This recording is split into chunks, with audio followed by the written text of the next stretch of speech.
வணக்கம். நான் தான் சௌமியா. என்னோட வீடியோ நீங்க ஃபர்ஸ்ட் டைம் பார்க்குறீங்கன்னா, என்னோட வெயிட் லாஸ் ஜர்னி தான் உங்க கூட நான் ஷேர் பண்ணிட்டுருக்கேன். நடுவுல கொஞ்சம் சிக் ஆனதுனால என்னால ப்ராப்பரா நடுவுல வீடியோஸ் குடுக்க முடியல. அதனால கொஞ்சம் சாரி. கொஞ்சம் இல்ல, நெறையாவே சாரி. ஒரு 2 நாள் தான் டயட்ட விட்டு கொஞ்சம் வெளிய போனேன். அதுக்கே வெயிட் ஏறிடுச்சு. இட்ஸ் ஓகே, பரவால்ல. ஏன்னா இந்த ஜர்னி நான் ஸ்டார்ட் பண்ணும்போது 82 கேஜி. 1 மந்த்ல 2 கேஜின்றதே பெரிய விஷயம். நான் அதையும் தாண்டி ஒரு 3 கேஜியாச்சும் குறைக்கணும்னு பார்த்துட்ருக்கேன். அண்ட் காலையில் தண்ணிலாம் குடிச்சிட்டு ஒரு ஸ்மூதி போட்டு நல்ல ஒரு ஃபில்லிங்காக இருக்கிற மாதிரி ஒரு ஸ்மூதி. ஸோ ஸ்மூதினா பால், பனானா அதெல்லாம் போட்டு தான் குடிக்கணும்னு கிடையாது. சிம்பிளாகவும் டேஸ்ட்டாகவும் நீங்கள் ரெடி பண்ணிக்கலாம். என்கிட்ட இன்றைக்கி ஸ்ட்ராபெரி இருந்தது. ஸ்ட்ராபெரி சிம்பிளாக கேட்டிங்களா? இல்லை. அதுக்கு பதிலாக நீங்கள் வேறு எந்த ஃப்ரூட்ஸ் வேணால் ஆட் பண்ணிக்கோங்க, பனானாவை தவிர. அண்ட் அது கூட ஸ்வீட்னஸ்க்கு நான் கொஞ்சமாக டேட்ஸ் ஆட் பண்ணுறேன். ஒரு 4 போதும். அது கூட நட்ஸ் ஏதாவது உங்ககிட்ட என்னெல்லாம் இருக்கோ அதெல்லாம் போட்டுக்கோங்க. அண்ட் சீட்ஸ் கொஞ்சம் எடுத்துக்கோங்க. ஸோ சீட்ஸ் உங்களோட ஹேர் ஃபாலை கண்ட்ரோல் பண்ணுறதுக்கு சூப்பராக ஹெல்ப் பண்ணும். அதே மாதிரி அதெல்லாம் பார்த்திங்கன்னா ஒரு குட் ஃபேட். ஸோ அதனால் எப்பயாச்சும் நீங்கள் கண்டிப்பாக உங்களோட ஃபுட்டில் ஆட் பண்ணிக்கோங்க. டெய்லியும் ஆட் பண்ணிங்கன்னா ரொம்ப ரொம்ப நல்லது. அண்ட் உங்களோட ஹேர் ஃபால் அது சூப்பராக கண்ட்ரோல் பண்ணும். கூட நான் ஓட்ஸ் எடுத்திருக்கேன். ஓட்ஸ் போட்டோம் அப்படின்னா மில்க் தேவையே இல்லை. அந்த ஓட்ஸில் இருக்க அந்த பால், ஸோ ஓட்ஸ் மில்க் அப்படின்லாம் தனியாக கிடைக்கும் பார்த்தீங்களா? ஸோ அந்த மாதிரி உங்களுக்கு கிடைக்கும். ஸோ இதை நீங்கள் தனியாக ஊற வச்சு கூட நீங்கள் இதில் ஆட் பண்ணிக்கலாம். நான் அப்படியே போட்டு தண்ணி ஊற்றி நல்லா அரைச்சி எடுத்துக்கிட்டேன். நல்லா ஃபைனாக அரைச்சிட்டிங்க அப்படின்னா நல்ல ஒரு ஸ்மூத்தாக நல்லா திக்காக கிடைக்கும். அதை விட முக்கியமாக இந்த ஸ்மூத்திலாம் குடிக்கும்போது உங்களுக்கு செம்ம ஃபில்லிங்காக இருக்கும். ரொம்ப நேரம் அந்த பசியை கண்ட்ரோல் பண்ணுறதுக்கு ஹெல்ப் பண்ணும். அண்ட் என் ஹெல்த்தை பற்றி விசாரித்த எல்லாருக்குமே தேங்க்யூ ஸோ மச். ஏன்னா இன்றைக்கி தான் நான் இன்ஸ்டாவில் எல்லாருக்கும் ஒரு ரிப்ளைவும் கொடுத்துருந்தேன். And thank you so much. And நடுவில் நிறைய பிரேக் எடுக்கிற மாதிரி இருக்குது. ஸோ நான் பிரேக்கே எடுக்கக்கூடாது அப்படின்னு தான் இந்த ஜேர்னியை ஸ்டார்ட் பண்ணேன்.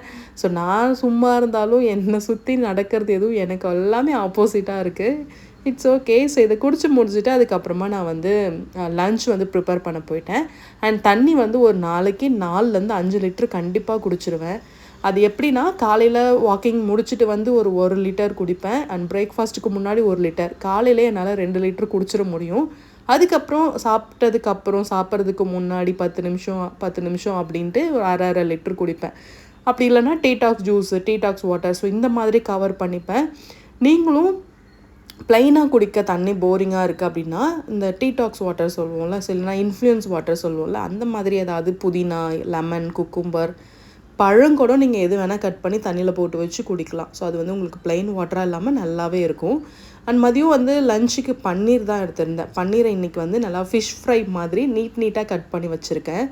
எனக்கு சத்தியமாக பன்னீர் பிடிக்கவே பிடிக்காது. ஆனால் என்னோடய சேனலில் நிறைய பேர் வெஜிடேரியனும் பார்க்குறீங்க. ஸோ அதனால் உங்களுக்கான ரெசிபி தான் இது. இன்றைக்கி 2மே செஞ்சுருக்கேன். நான் வெஜிடேரியன் அண்ட் வெஜிடேரியன் 2மே இருக்குது. அண்ட் வெஜ்ஜில் இன்றைக்கி பன்னீர் எடுத்திருக்கேன். Most of paneer, soya chunks இதெல்லாம் நல்லாவே உங்களுக்கு ப்ரோட்டீன் சோர்ஸ் அதிகமாக கிடைக்கும். நீங்கள் ட்ரை பண்ணி பாருங்கள். அண்ட் என்கிட்ட என்னென்ன மசாலாஸ் இருக்கோ அது எல்லாத்தையுமே அதில் கொஞ்சம் கொஞ்சம் போட்டுப்பேன். அண்ட் நீங்கள் ரைஸோடு எடுத்துக்கிறீங்க அப்படின்னா காரம் ஆட் பண்ணிக்கோங்க. ரைஸ் இல்லாமல் செய்கிறீங்க அப்படின்னா காரம் கம்மியாக சாப்பிட்ணும். இல்லைனா ரொம்ப நாக்கெலாம் எரியிற மாதிரி இருக்கும். அதனால் அது மட்டும் பார்த்துக்கோங்க. உப்பு கொஞ்சமாக பெரி மசாலாஸ் இருந்தது, அதனால் அதையும் போட்டுக்கிட்டேன். நீங்கள் இஞ்சி பூண்டு பேஸ்ட் இருந்தால் போட்டுக்கோங்க. நான் அதை ரெடி பண்ணுறதுக்கு ரொம்ப சோம்பேறித்தனமாக இருந்ததுனால நான் போடாமல் விட்டுட்டேன். ஆனால் டேஸ்ட் நல்லா தான் இருந்துச்சு. கொஞ்சமாக மஞ்சள் தூள், அது கூட சிக்கன் டிக்கா மசாலாஸ் இருக்கும், இல்லைனா தந்தூரி மசாலா ஏதாவது ஒன்று அதில் கொஞ்சமாக ஆட் பண்ணிட்டீங்கன்னா ஒரு கிரில் பேனில் போட்டு இதை நம்ம பொறுமையாக ஒரு சிம்மில் வச்சு ஒரு 10 நிமிஷம் குக் பண்ணோம் அப்படின்னா நல்லா கிறிஸ்பியாக கடிச்சு சாப்பிட்றதுக்கு டேஸ்ட் நல்லாவே இருந்தது.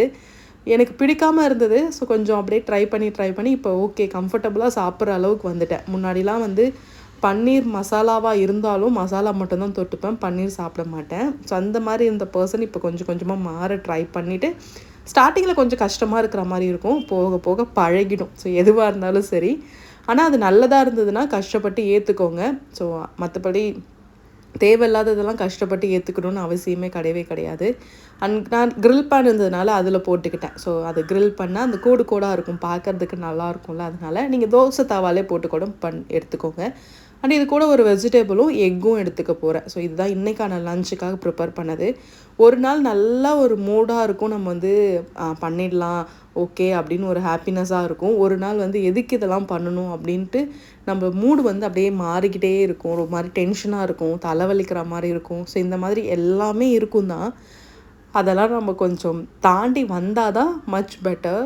ஸோ அதனால நான் சொல்கிறேன். ஏன்னா இப்போ உடம்பு சரியில்லாமல் ஆனதும் எனக்கு ஒன்றுமே புரியல. ஸோ எதுக்கு இதெல்லாம் பண்ணணும் அப்படின்ட்டு. வீட்டில் என்ன சொல்லிட்டாங்கன்னா, நீ வந்து ஒழுங்காக சாப்பிட மாட்ற, அதனால தான் உனக்கு இந்த மாதிரி ஆகுது, நீ அடிக்கடி சிக்காகிற அப்படின்னு சொல்லிட்டாங்க. நான் சொன்னேன், இருக்கிறதுலே ஹெல்த்தியாக நான் தான் சாப்பிட்றேன், நீங்களாம் ஹெல்த்தியாக சாப்பிட்றதே இல்லை அப்படின்ட்டு.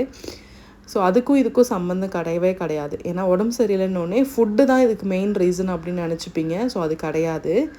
அண்ட் ஏன் சொல்கிறேன் அப்படின்னா, என்னோடது வந்து சி செக்ஷன். எனக்கு வந்து பேக் பெயின் வரும், கண்டிப்பாக எனக்கு பேக் பெயின் வரும். நம்ம வெயிட் அதிகமாக நமக்கு பேக் பெயின் கண்டிப்பாக இருக்கும். பேக் பெயின் வராமல் இருக்கிறதுக்கு நீங்கள் வெயிட்டை கண்டிப்பாக கம்மி பண்ணணும்.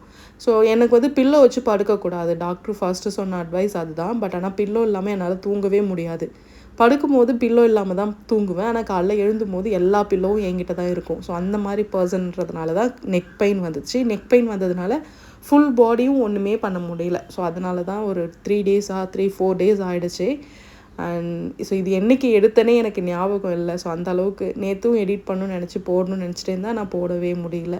அண்ட் இந்த பக்கம் கேப்சிகம் எக் ஃப்ரை பண்ண போகிறேன். எனக்கு ரொம்ப பிடிச்சது. அதே மாதிரி ரொம்ப சிம்பிள், ரொம்ப சிம்பிள். உங்களுக்கு வேலையே அதிகமாக இருக்காது. வெஜிடபிள் மட்டும் கட் பண்ணி வச்சுக்கிட்டிங்கன்னா போதும். கொஞ்சமாக எண்ணெய் விட்டு வெங்காயம், கேப்சிகம், உப்பு போட்டு நல்லா வதக்கி விட்டுருங்க. இது கொஞ்சம் நேரம் மூடி போட்டு ஒரு 2 நிமிஷம் அப்படியே வச்சுட்டிங்கன்னா வெஜிடபிள் ஃபுல்லாக நல்லா சாஃப்டாக வெந்துடும். நீங்கள் தண்ணி எதுவுமே விடவே தேவையில்லை. இது வேகிற கேப்பில் நான் கொஞ்சமாக ஸ்நாக்ஸுக்கு ஆரஞ்சு எடுத்துக்கிட்டேன். அண்ட் கோல்டு இருக்குன்னா ஆரஞ்சு சாப்பிடாதீங்க, செம்மையாக கோல்டு பிடிக்குது. ஆனால் இன்னொரு பக்கம் நான் பன்னீரை லைட்டாக எண்ணெய் விட்டு அதை வந்து க்ரில் பண்ணி எடுத்துகிட்டு இருந்தேன். நான் வந்து ஒரு 3 எக் எடுத்திருக்கேன். ஒரு 2 எக் வந்து ஃபுல்லாகவும், ஒரு எக் வந்து ஒயிட்டு மட்டும் எடுத்திருந்தேன். ஸோ ஒயிட்டு வந்து பார்த்திங்கன்னா நான் கையால் தான் பிரிச்சுப்பேன். ஸோ அதுக்குன்னு தனியாக எக்யூப்மெண்ட்ஸ்லாம் எதுவுமே வச்சில்ல. ஸ்டார்டிங்கில் என்ன பண்ணுவேன்னா, சின்னதாக ஓட்டை போட்டு அது உள்ளே இருக்க ஒயிட்டை மட்டும் வெளியே எடுத்து ட்ரை பண்ணிகிட்டு இருந்தேன். அது எடுக்கிறதுக்கு ரொம்ப டைம் ஆகுது அப்படின்றதுனால என்ன பண்ணேன்னா, ஸோ கொஞ்சம் பெரிய ஹோலாக மேலே ஃபுல்லாக உடச்சி எடுத்துப்பேன். உடச்சிட்டு கையில் அழகாக அதை ஊற்றி பிடிச்சிப்பேன். ஸோ எல்லோ மட்டும் போகாமல் ஒயிட்டை மட்டும் ரிலீஸ் பண்ணிட்டோம் அப்படின்னா எல்லோ அப்படியே உங்கள் கையில் நின்றுடும். சப்போஸ் அது உடஞ்சிருச்சு அப்படின்னா ஒன்றுமே பண்ண முடியாது. அது ரிஸ்க்கும் இருக்குது. பட் ஆனால் நீங்கள் ஒரு 2-3 தடவை ட்ரை பண்ணிங்க அப்படின்னா அந்த 3ஆவது முறை உங்களுக்கு ஈஸியாக வந்துடும். ஸோ எல்லோவை எடுத்து நம்ம ரிமூவ் பண்ணி தூக்கி போட்டுற வேண்டியதான். ஸோ பாயில் பண்ணிங்க அப்படின்னா ஈஸியாக எடுத்துடலாம். ஸோ இந்த மாதிரி எடுக்கும்போது நீங்கள் கையை யூஸ் பண்ணிக்கோங்க. நானாக என்ன இதில் ஒன்றுனா, நம்ம கையை ஒரு தடவையும் நம்ம அதை வாஷ் பண்ணிகிட்டே இருக்கணும். அதுதான் வந்து ரொம்ப கஷ்டமான ஒரு விஷயம். அண்ட் அதுக்காக நிறையா இப்போ ஸ்பூன்ஸ்லாம் கிடைக்குது, நீங்கள் அது கூட ட்ரை பண்ணி பாருங்கள். அண்ட் எக்கு நல்லா ஃப்ரை ஆனதும் காரத்துக்கு நான் பெப்பர் ஆட் பண்ணிக்கிறேன். பெப்பர் ஆட் பண்ணோன்னா முட்டையோட அந்த காம்பினேஷன் நல்லாயிருக்கும். நீங்கள் மற்ற மசாலாஸை விட பெப்பர் வந்து நல்லாவே இருக்கும். அண்ட் ஹெல்த்துக்கும் நல்லது. அண்ட் இன்றைக்கான லன்ச் இது தான். ஸோ இது ரெண்டையுமே நம்ம வந்து சர்வ் பண்ணி பொறுமையாக உட்காந்து சாப்பிட வேண்டியதான். அண்ட் என்னோடய 30 டேஸில் வந்து பார்த்திங்கன்னா, ஆக்சுவலாக இன்றைக்கி கணக்கு படி பார்த்தோம் அப்படின்னா இன்றைக்கி 23 ஆமாம் 23rdோட ரொட்டீன் தான் இன்றைக்கி வரணும். ஸோ நடுவில் நிறையா நாள் வந்து அப்படியே விட்டுட்டேன். அண்ட் வீடியோஸ் எதுவும் ப்ராப்பராக எடுக்கவும் முடியல. ஃபுட்டை வந்து கண்ட்ரோல் பண்ணிகிட்டே இருப்பேன். அண்ட் ஈவினிங் போல் நமக்கு தலைவலிக்கும், ஒரு மாதிரி ஆகிடும். ஸோ அது மட்டும்தான் இருக்குது. இருந்தாலும் பரவாயில்ல. ஸோ இன்றைக்கான ரொட்டீனை கொடுத்துறேன். ஸோ இத்தனை நாள் பிரேக் விட்டதையும் நம்ம இந்த 30 டேஸில் கணக்கில் எடுத்துக்கலாம். ஏன்னா இதுக்குன்னு தனியாக எடுத்தோம் அப்படின்னா நியூ இயர் தாண்டி போயிடும் இந்த சேலஞ்ச். நியூ இயர்க்கு முன்னாடியே இதை கம்ப்ளீட் பண்ணணுன்றது தான் என்னோடய தாட்டாக இருந்தது. அண்ட் நாளைக்கு நிறையா புது ரெசிபீஸ்லாம் கொடுக்குறேன். ஸோ வெயிட்டை இன்னுமே ஃபாஸ்ட்டாக குறைக்கிற மாதிரி ரெசிபீஸ் தான் எடுத்துக்கணும். அண்ட் நீங்கள் ஹெல்த்தியாக சாப்பிடும்போது உங்களுக்கு வந்து சிக்கு ஆகுறீங்க அப்படின்னா உங்களோட ஃபுட் அதுக்கான மெயின் ரீசனாக இருக்காது. ஸோ நம்ம தண்ணி மாற்றி கொடுக்கறது இந்த மாதிரி விஷயங்கள் கூட இருக்கலாம். ஏன்னா உடனே ப்ளேம் பண்ணது என்னென்னா, வெறும் இலை தழையெல்லாம் சாப்பிட்ற, அது எப்படி உடம்புக்கு சத்தாக இருக்கும் அப்படின்னு ஒரு வார்த்தை கேட்டுட்டாங்க. ஸோ அது சும்மா சொன்னாங்களா இல்லை விளையாட்டு சொன்னாங்களா தெரியல, ஒரு மாதிரி ஹர்ட் ஆகிடுச்சு. நான் வந்து சத்தாக சாப்பிட்றேன், நல்லா ஒரு சத்தான ஃபுட் தான் சாப்பிட்றேன். ஹெல்தி தான், பட் ஆனால் லோ கலோரி, அது மட்டும் நான் ஒத்துக்கிறேன். அண்ட் ஈவினிங் போல் கொஞ்சமாக பப்பாயா. ஸோ இந்த பப்பாயா வந்து பார்த்திங்கன்னா பக்கத்து வீட்டு மரத்துலேருந்து பறித்தது, செம்ம டேஸ்ட்டாக இருந்தது.